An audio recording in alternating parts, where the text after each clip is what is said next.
nós vamos dar continuidade ao tema da semana passada e já entrar também na questão da depressão, né? Então, uma das questões importantes que eu acho fundamental focar em relação à questão do medo é que, de uma certa maneira, a Joana de Ângeles, assim como o Manuel Filomeno de Miranda, ele vai trazer que o medo, ele tem uma das causas do medo é a culpa. E tanto a culpa como o medo, eles têm essa tendência, né, essa condição de desarticular nossas forças espirituais. Então, se é uma coisa que a gente tem que cuidar muito em relação ao trabalho conosco mesmo, é não brincar de medo. É não deixar que o medo tome proporções dentro de nós. Porque, na medida que a gente abre espaço para o medo, ele tende a se tornar cada vez maior. Por quê? Porque a gente vai despotencializando os recursos espirituais de nós mesmos. A gente vai perdendo a vitalidade espiritual. E o medo então vai desmanchando, vai desestabilizando nossas fibras internas e gerando um processo de fragilização do nosso eu e abre campo para um processo obsessivo mais sério e também, consequentemente, para um desarranjo mental, né? Então, e uma das questões fundamentais que a gente comentava um pouquinho na semana passada, então, para a gente trabalhar a questão do medo, é a gente aceitar o medo, né? É algo fundamental. O medo seja reconhecido como essa adaptação insuficiente, seja por que motivo for, né?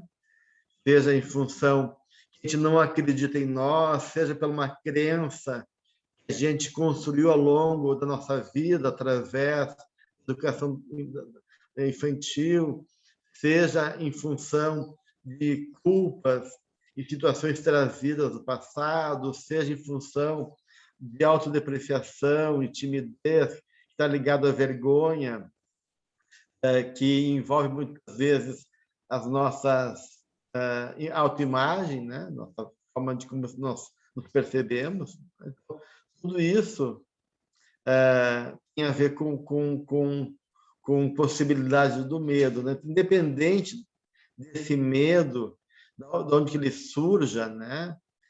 E onde ele está se apresentando, porque a gente viu semana passada que tem uma questão, é a pessoa ansiosa, as pessoas têm uma natureza já ansiosa, e a questão de situações, né? Episódios de ansiedade específico ou de pânico, num caso mais intenso, né? Então, esse fio que vai penetrando o nosso campo a partir de situações vividas e que vai, de uma maneira, gerando esse processo de desarticulação do nosso ser. Então, independente de como se apresenta e qual é o fundo que envolve, é fundamental que a gente aceite o medo e não se identifique com ele. Então, é importante trazer para a consciência essa diferenciação entre a fantasia que em algum momento está sendo despertada, mesmo que inconscientemente, que gera esse medo emocional, uma coisa que a gente muitas vezes não controla, né? Vem de uma maneira intensa e sem muitas vezes razão de ser, mas a gente poder não se identificar com esse medo. Se tu cola no medo, o medo cola em você. E aí depois é muito difícil de capacidade de lidar com ele, porque a gente é tomado pela atmosfera que o medo nos envolve E aí ele vai realmente ganhando, a gente vai dando valor, ele vai ganhando vida dentro de nós. Então, é importante aceitar, reconhecer, aceitar, mas não se identificar. Então, toda vez que a gente enfrentar o medo, a gente tem que meditar. Meditar em relação o que está me levando eu reagir dessa maneira. E retomar, né? Retomar tanto do ponto de vista de uma análise da situação, né? Para poder ir desmanchando alguma fantasia, como também reconhecendo elementos saudáveis que possam articular e trazer de volta a minha potência interna, né? Que eu fui perdendo a partir dessa emoção negativa do medo. De que maneira, né? Podendo, de uma certa maneira, reconhecer o amor do Pai, posso confiar, reconhecer que a vida nunca é mais pesada do que eu posso carregar, reconhecer que existe uma força dentro de mim, que mesmo que eu não esteja nesse momento conseguindo reconhecer essa força, ela existe. E aí tu te posiciona, afirma a tua posição, aciona. Eu posso, eu não vou me deixar levar. Se tiver uma ação espiritual aqui, eu não vou deixar ela isso não é meu. E, né, a gente tem que se posicionar frente a isso, né? E para poder resgatar nossa força e suplantando esse medo. Se tu acaba entregando para ele, fica cada vez pior, né, gente? Então, e tudo bem não saber, tudo bem ter medo, faz parte. Na medida que eu for vivendo, eu vou conseguindo aprender, lidar com a situação e assim por diante. Então, é um trabalho bastante importante de um trabalho de consciência desse processo, de resgatar algum fio, algum elemento que retome a nossa capacidade de lidar. O que não é fácil, né, gente? Dizendo, colocando isso, são coisas simples e eficazes, mas ao mesmo tempo não é fácil, porque quando a pessoa é tomada pela ansiedade, aquilo realmente nos conecta com o lado mais frágil. Geralmente, a parte que vem é uma parte mais infantil nossa. A gente tem que acolher também esse serzinho que está ali, amedrontado, fragilizado, e dialogar com ele, né? De novo, a gente não pode se identificar, a gente tem que reconhecer que tem uma parte minha que foi para lá, para aquele foi um momento regressivo, né? A gente regrediu emocionalmente, e a gente, naquele momento, se transforma numa criança incapaz, amedrontada, num serzinho frágil, né? Só que a gente não é essa criança, a gente não é esse ser frágil. E aí a gente tem que realmente se diferenciar desse estado interno que naquele momento parece que é toda a realidade, né? E poder ir aos pouquinhos resgatando nossa força, tá? Há uma tendência da gente ter medo do que é desconhecido, né? Do inconsciente, até porque esse desconhecido ele é justamente palco de fantasias que estão ligadas aos fatores de medo. Então, aquilo que é desconhecido geralmente nos assusta, e por isso que poder aceitar e reconhecer os nossos próprios medos ele é importante. Quanto mais eu desconheço um conteúdo dentro de mim, mais poder ele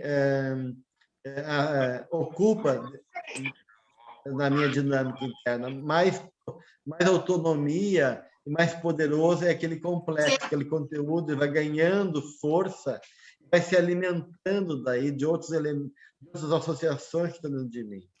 Então, de uma certa maneira, é importante, né, a gente poder e realmente construir, diz Joana, né, caminhos para o autofortalecimento, né, para autoconfiança, para uma vida com esperança, com amor, com auto-amor, que tudo isso são antídotos também para o medo, né? Que de uma maneira a gente viu semana passada que o medo e o amor eles se opõem de certa maneira, né?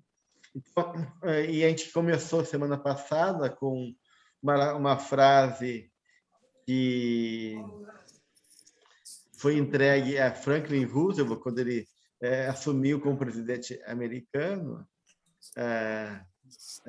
que diz que a única coisa que devemos a temer é o próprio medo. Então, é exatamente isso, né? Não são os perigos da vida, não são os desafios, não são as dificuldades, a maior questão que tem em jogo é o próprio medo, ou seja, a fantasia que a gente não vai conseguir. Oh, A hi, you were fantasia que snoring a gente loud. possa sentir de uma certa Our maneira next bag, that one, that's fragilizado ou de aqui uma do hotel. maneira incapaz e se ver nesse lugar. Então, esse é que a gente tem que temer, né? O próprio medo é que a gente tem que temer. Tá? É o coração do medo. Não o que gera o medo também, mas de uma maneira esse medo que depois se apresenta diante de nós como uma condição daí interna da gente. Tá? E outra coisa que eu queria trazer ainda do medo, a gente tem muitas vezes medo da morte, né, gente? É comum, as pessoas têm medo da morte, mas eu diria que o pior medo não é da morte, é o medo da vida e do amor. A gente tem medo da vida, tem medo de amar e de ser amado. Então, essas são questões que parecem passam despercebidas na vida da gente. Estão lá, de uma certa maneira, correndo por dentro, com fatores, e a gente não percebe o quanto isso está presente na nossa dinâmica. Então, de uma maneira, é importante parar para meditar sobre esses dois temas, sobre a questão da vida e a questão do amor. Poder olhar para isso. Como é que é essa questão do medo da vida? Como é que eu encaro a vida? O que a vida é para mim? De que maneira eu percebo a realidade? Como é que ela se apresenta? Como é que eu me vejo diante da vida, né? E se eu perceber que existe medo da vida, que medo é esse? É medo de eu não conseguir vencer? Mas será que eu tenho que vencer? Será que eu tenho que aprender com a realidade, ficar preso numa ideia de vitória? O que me assusta? Né? Me assusta a solidão, me assusta eu ficar idoso, sem recursos de saúde. E por que eu tenho que me antecipar à vida? Por que eu não preciso confiar? Por que eu não preciso me ver capaz? Né? Porque geralmente a fantasia que a gente tem das coisas é muito maior do que a realidade. Né? Então, a gente vai enfrentar a realidade, geralmente ela não tem aquele caráter tão terrível assim, como geralmente na fantasia a gente acaba colocando a partir de todas as possibilidades negativas que assolam dentro de nós. Então, é uma coisa que é importante que Joana coloca, que não pode se antecipar a vida. Né? Não fica preso, vive o aqui. Tu nem sabe se vai acontecer, o que vai acontecer, quais são as razões, por que ficar sofrendo por antecipação? Ela é muito clara nisso, a gente ter esse cuidado, né, de não sofrer por antecipação e poder realmente construir o nosso futuro a partir do aqui e do agora. Né? E aí a questão também do amor, né? A gente poder, justamente por esse padrão de culpa, por esse padrão de carência, de autoestima baixa, a gente acaba muitas vezes carregando dentro de nós, sem perceber, esse medo do amor, né? E isso a gente já comentou aqui, talvez não é que a gente não confie no amor do Pai, né? A gente confie no amor do Pai. A gente pode já acreditar que Deus existe e que Ele nos ama de uma certa maneira, mas talvez a gente não consegue acreditar a gente possa ser amado por ele, né? E a gente começa a criar boicotes, né? A gente, no fundo, tem um processo de não aceitação de nós mesmos, né? E isso é um fator importante, né? E o problema de Deus amar a nós é problema de Deus, né? Não é eu que tenho que questionar Deus, né? Se ele me ama apesar de, né? Esse é o problema dele. Se ele me gosta, apesar de eu ser todo erradinho, desajeitado, bem, né? Isso é com ele. Então não tem que questionar Deus, né? Tem que aceitar o seu amor, né? E aceitar isso como uma forma de reconhecimento que a vida nos suporta. Suporta, nos encara e nos acolhe mesmo a gente se sentindo insuportável, né? Então, de certa maneira, aí tem um trabalho realmente interno da gente poder ir buscando essa reconciliação conosco mesmo, tá? Bem, isso algumas questões em relação à questão do medo. Teria mais alguma questão mais específica que vocês querem ver? Senão a gente passa para a depressão, já começa a falar um pouquinho sobre a depressão. Patrícia, por favor. Então, doutor Gelson, na aula passada foi referido aquilo do conflitos existenciais, quando a Joana fala que o medo ou o amor, já que os dois não convivem no mesmo espaço emocional. Isso significa dizer que quando a gente pensa que ama, mas mesmo assim a gente tem receio de alguma coisa, até mesmo de perder a pessoa amada, a gente não ama? É uma ilusão? Eu não diria isso, Patrícia, mas tá vendo? Não é que a gente não ama, a gente ama do nosso jeito. E a nossa concepção de amor ainda é muito débil.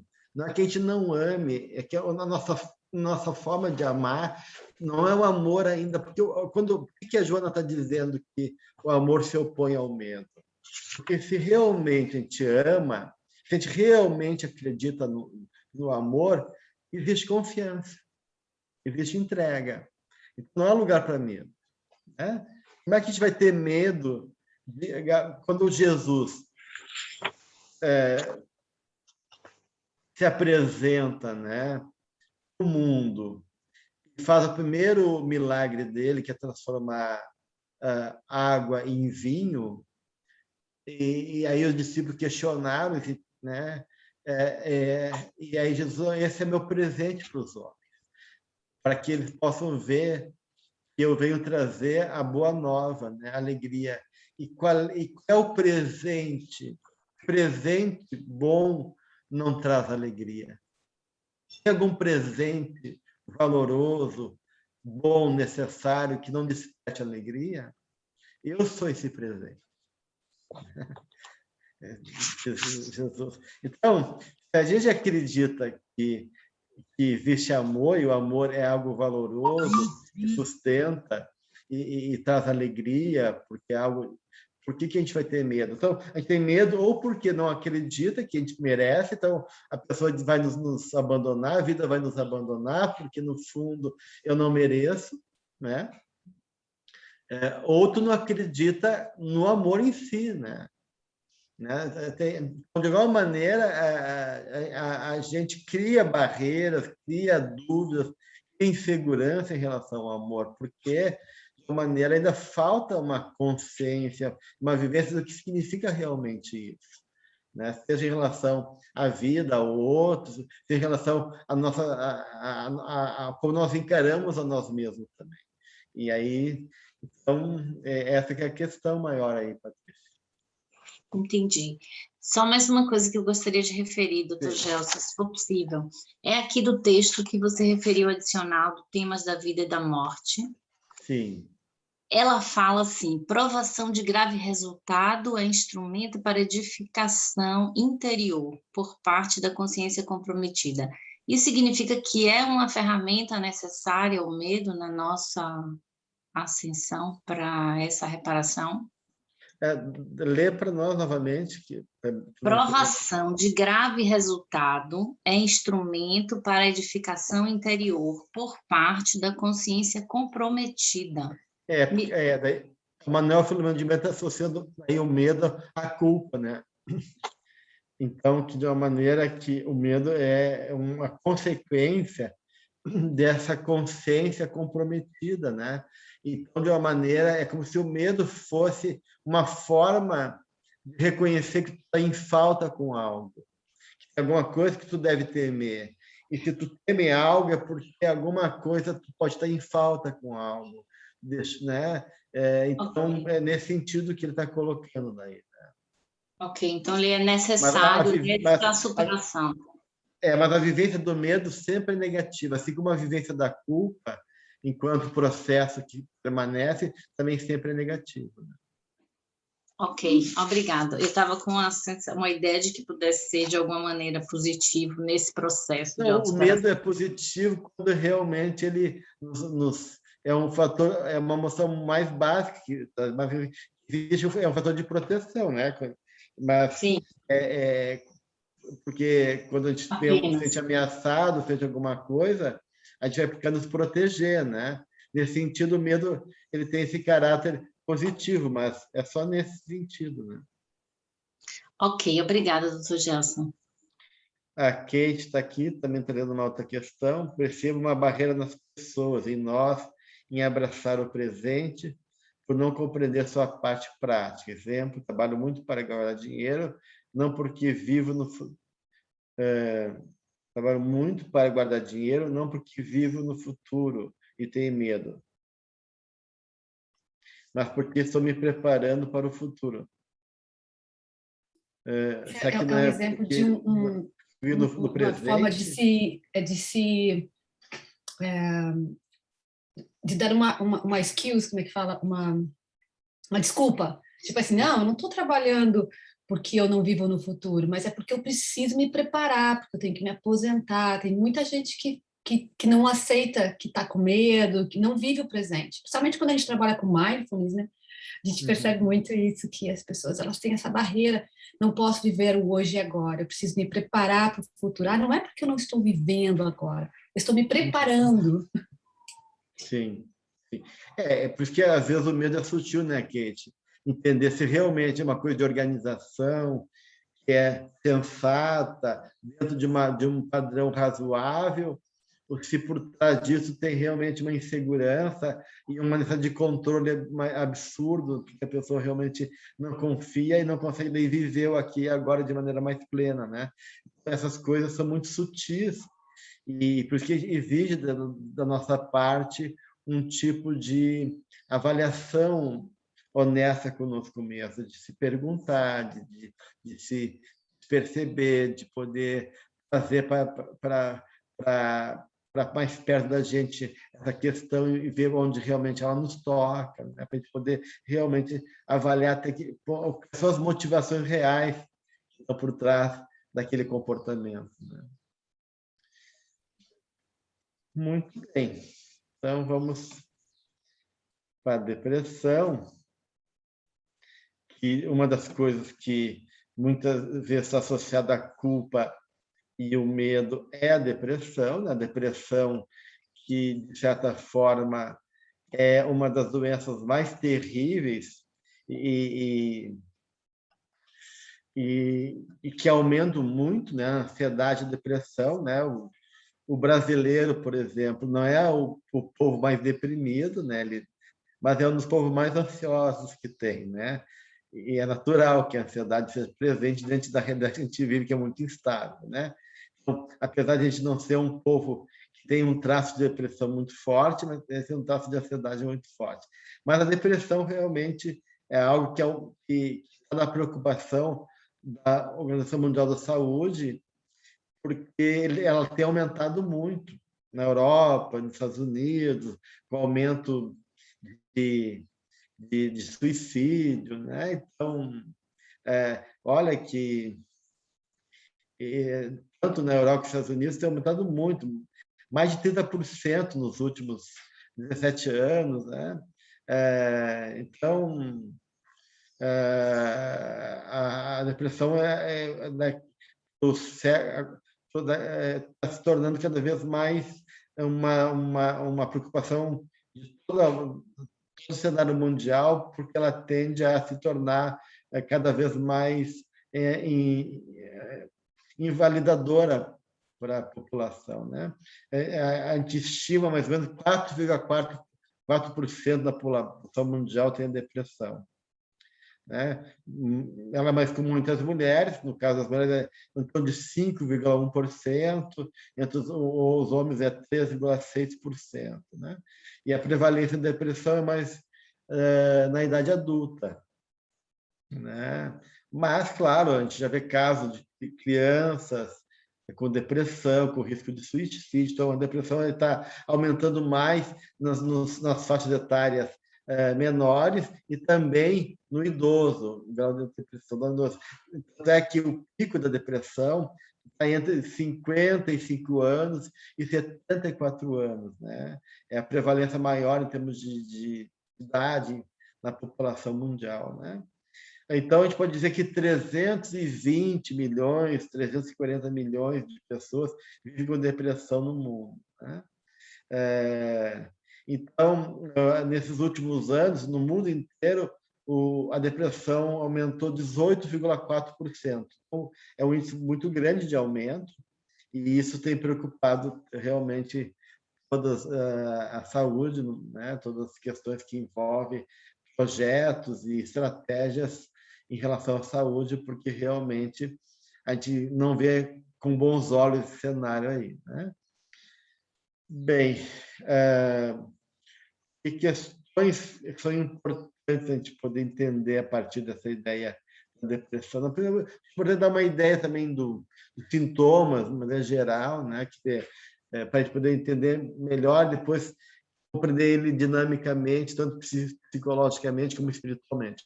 Então, os sintomas da depressão podem ser divididos entre sintomas cognitivos, fisiológicos e comportamentais. Então, ele atinge todas essas três áreas, né? A nível cognitivo, né? Então, a gente pode pensar em termos de humor deprimido, né? Ou seja, desânimo, tristeza, baixa autoestima, sentimentos de inutilidade, vazio, culpa ou irritabilidade. Então, isso são geralmente emoções que estão associadas à depressão, né? A pessoa fica desanimada, triste, ou irritada, ou culpada, ou sentimento de inutilidade, de não ter razão de existir, de falta de esperança, negativismo, tal. Tudo isso. Também uma redução da capacidade de experimentar prazer, né, na maior parte das atividades, que antes eram consideradas agradáveis. Então, aquilo que antes parecia interessante, agradável, começa a perder o interesse, e aí a gente realmente perde essa capacidade de poder experimentar prazer nas coisas que antes davam prazer. Também, uma outra coisa que se apresenta na depressão é uma diminuição da capacidade de pensar, né? De se concentrar, ou de memorizar, ou de tomar decisões. Então, ele afeta a nossa atenção, fica dispersa, a nossa forma de raciocinar fica alterada, né? Ou de se concentrar, ou a própria memória, tudo isso pode ser afetado pela depressão. E uma das coisas que pode vir junto é a ideação suicida, né? Isso também é uma coisa que está presente, então, no quadro depressivo. Seriam os sintomas mais cognitivos. Depois tem os sintomas fisiológicos, né? Um dos sintomas é fadiga, ou uma ação de perda de energia, parece que a pessoa não tem energia, que não tem vitalidade, que não tem força, que não tem energia vital, ânimo para fazer as coisas. Outro sintoma é a alteração do sono, né? É mais frequente a insônia, mas pode ocorrer também sonolência excessiva, né? Ou sono interrompido. Então, pode ter sono interrompido, ou excesso de sono ou insônia. Alteração no apetite também é bem comum, né? No caso da depressão. É mais comum perda do apetite, mas também se a pessoa tem um fundo ansioso, porque algumas depressões ela vem junto com a ansiedade. Às vezes a depressão tem uma base ansiosa, às vezes não. Então, também pode correr aumento do apetite, né? Mas o mais comum é a perda do apetite. Também pode haver uma redução do interesse e prazer sexual. Outro sintoma que é notado é agitação motora, uma certa inquietude motora. Geralmente, essa inquietude pode estar associada justamente a um tipo de tormento interno, agitação interna, né? Porque, de uma certa maneira, isso vai afetar também os ritmos circadianos, né? Alterações, ou seja, toda a rotina também da pessoa é alterada, dormir fora de hora, outros tipos de rotinas que acabam sendo atrapalhados pela depressão. E também tem mudanças comportamentais, evidências comportamentais, como retraimento social, a pessoa se isola, não quer mais sair, não tem vontade de se relacionar, choro, né? Às vezes tem uma vontade de chorar com mais frequência, comportamento suicida, que vem junto com a ideação suicida, uma lentidão também motora, né?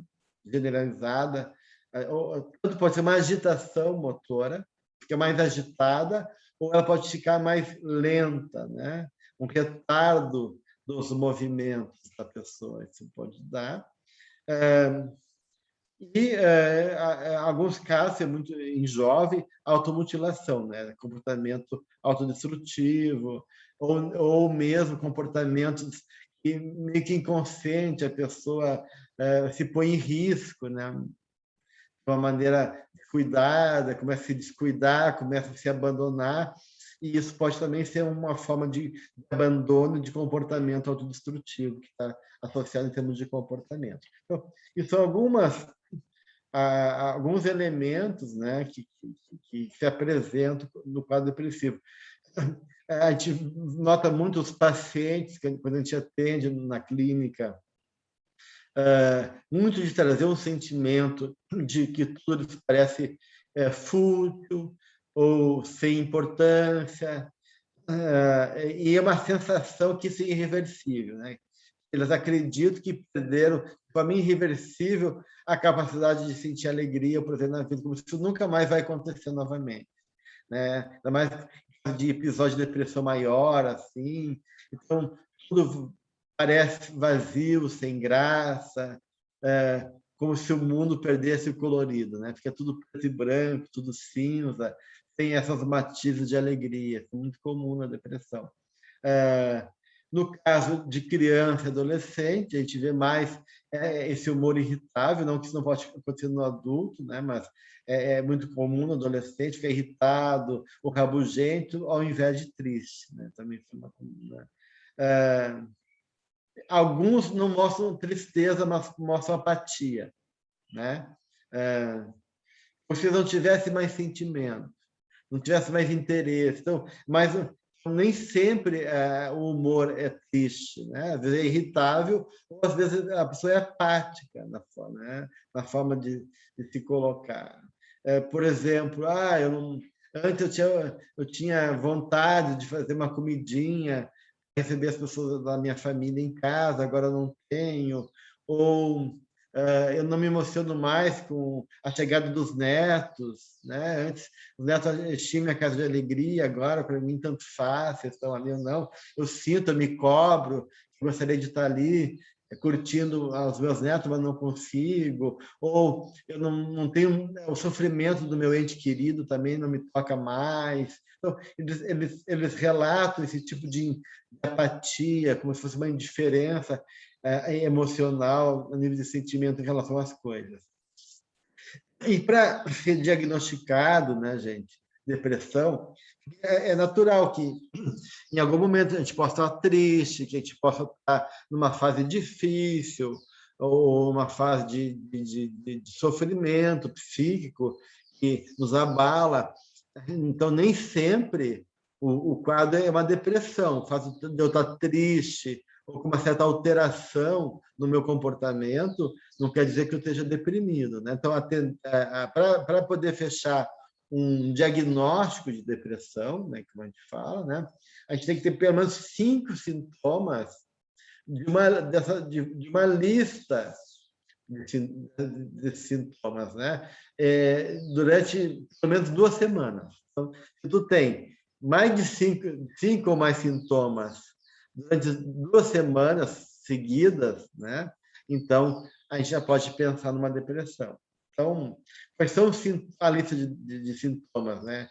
Desânimo na maioria dos dias e na maior parte do dia, né? Ou irritabilidade, falta de prazer nas atividades diárias, perda do apetite ou diminuição do peso, distúrbio do sono, né? Como eu falei para vocês, ou insônia ou até excesso de sono durante o dia, sensação de agitação ou languidez intensa, fadiga constante, sentimento de culpa constante, dificuldade de concentração, ideias negativistas de suicídio, de morte, ou uma preocupação excessiva com pequenos problemas da vida, tudo começa a perturbar, preocupar, fica nesse tom realmente mais pessimista, dificuldade de tomar banho, de ler um livro, e até de coisas simples, como assistir televisão, perda do interesse, né, pelas coisas, e automutilação. Então, se tiver 5 itens desse, durante 2 semanas seguidas, no mínimo, então tu pode se dizer uma pessoa deprimida, né?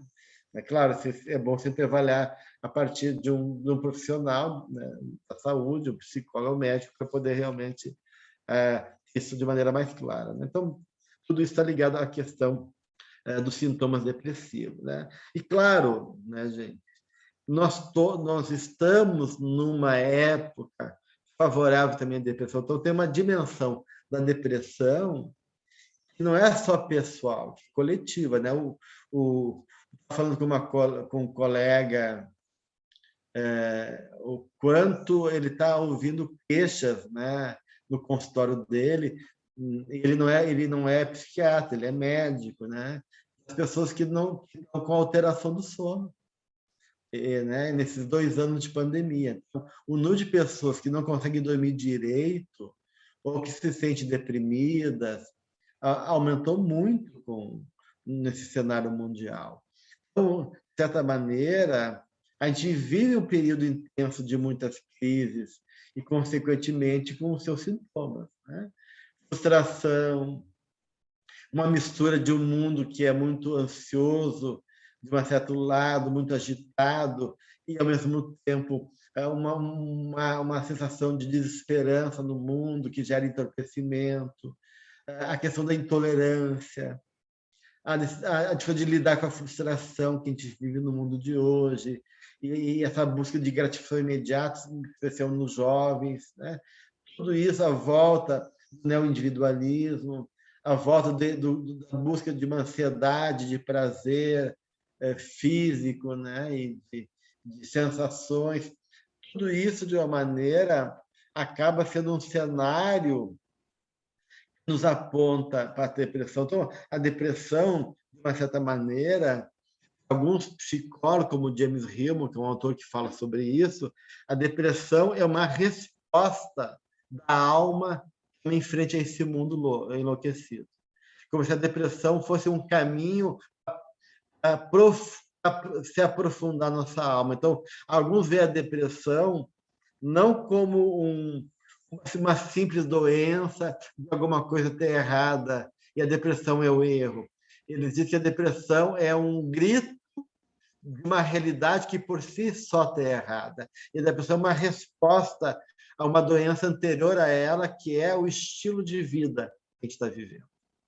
Então, isso é uma questão que se apresenta muito hoje em dia nas discussões ligadas ao estilo de vida, né? Porque, de uma certa maneira, o que a gente percebe nos consultórios, assim, na atualidade, que as perturbações psíquicas elas estão ligadas mais ao sofrimento, mas a dor, isso do ponto de vista psicológico é um fator bem importante, tá, gente? Porque sofrimento é capacidade de subjetivar a dor, de lidar com a dor, de vencer a dor. E as pessoas, elas não têm mais capacidade. Então, a queixa é a dor, né? E não o sofrimento. Quando a queixa é a dor, é capaz de lidar com a dor, a gente está vendo que as pessoas estão com menos recurso interno para lidar com a vida, né? Então, e as pessoas buscam respostas. Elas partem a partir da resposta e não da pergunta. Isso também é um sintoma interessante. As pessoas não se questionam, elas querem já a resposta já pronta, elas querem um resultado. Então, não um trabalho interno. As pessoas não têm esse compromisso de querer se aprofundar, de trabalhar, de elaborar.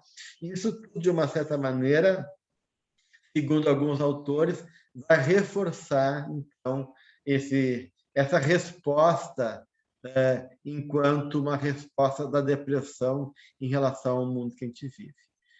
Kate? Baseado no que você falou sobre o seu amigo, o médico, eu queria dividir uma experiência que eu tive esse final de semana e solicitar até uma atividade. Eu participei de um retiro de meditação nesse final de semana e conheci uma dentista que estava lá porque estava à beira de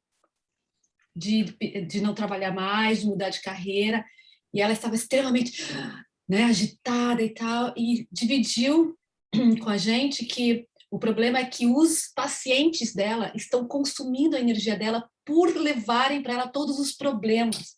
E ela não está conseguindo administrar isso, porque ela não é psicóloga, ela é dentista.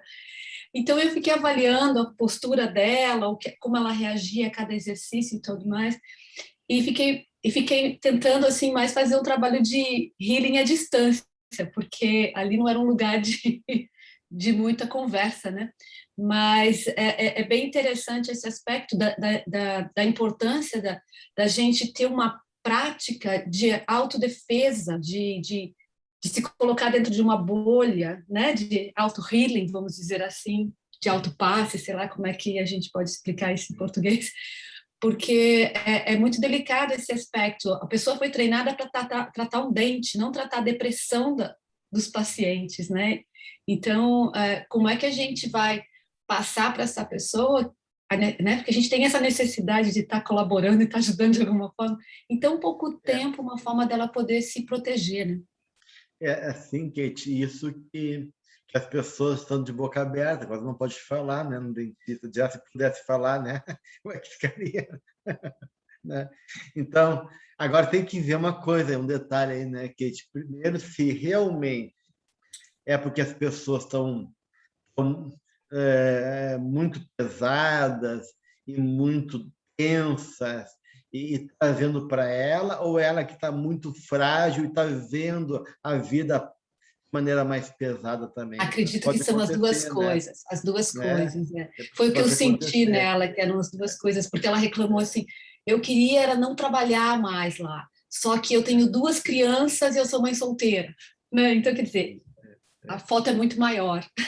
Então, às vezes a pessoa ela não aguenta mais nada, né? Porque é um sentimento, hoje em dia, de se estar à deriva, né? Diante da vida, e uma perda da atuação consciente da identidade das pessoas. Então, essa potência que a gente viu que o medo destrói, ele está presente na realidade coletiva. As pessoas estão com medo, estão inseguras, elas estão sem sentido na vida. Então, essa sensação de estar à deriva e todas as questões da patologia do vazio, né?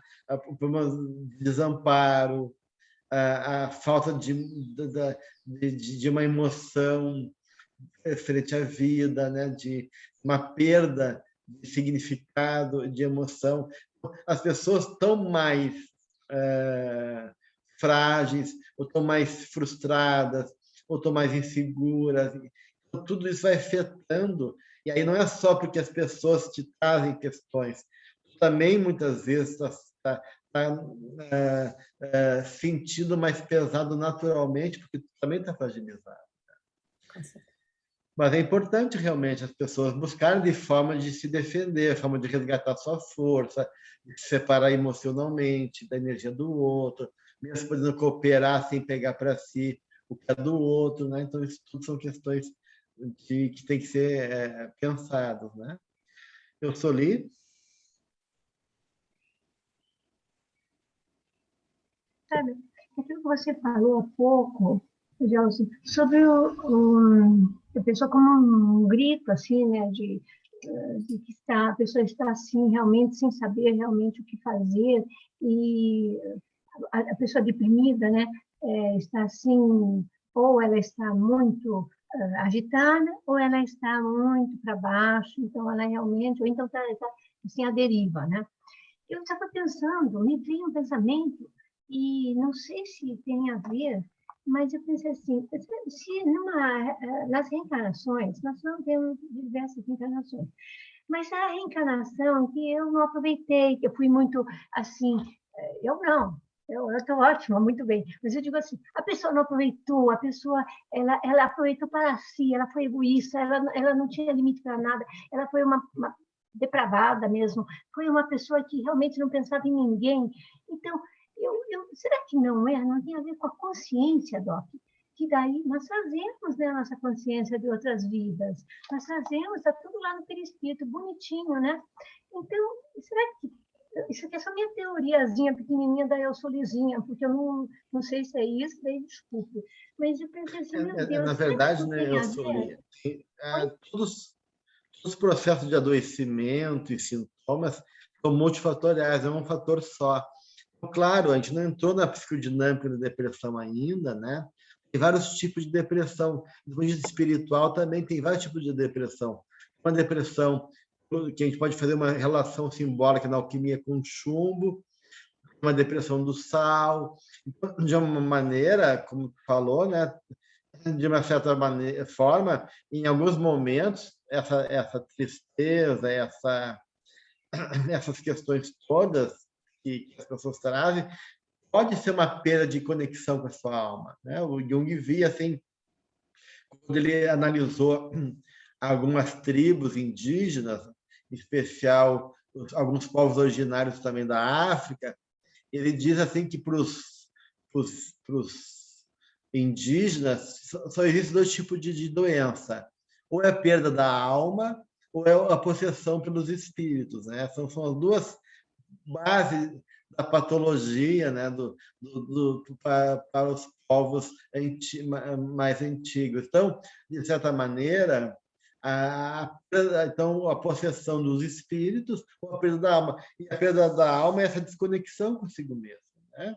Então, claro que a depressão pode ter muito uma perda de conexão comigo mesmo, por algum fator, vou perdendo a representação interna no centro da vida. Então, dessa, digamos assim, perda da consciência dessa realidade transpessoal que é o self.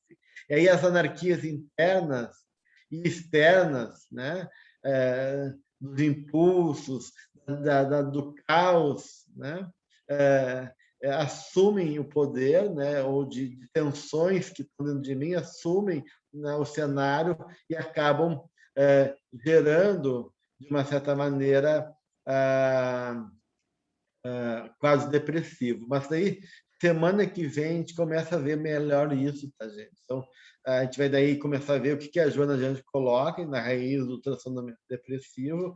E a gente continua semana que vem, que eu já tenho que entrar lá para o outro grupo, tá bom? Então, semana que vem a gente continua. Alguém pode fazer a nossa peça de encerramento? Eu posso fazer, não? Ok, então faço.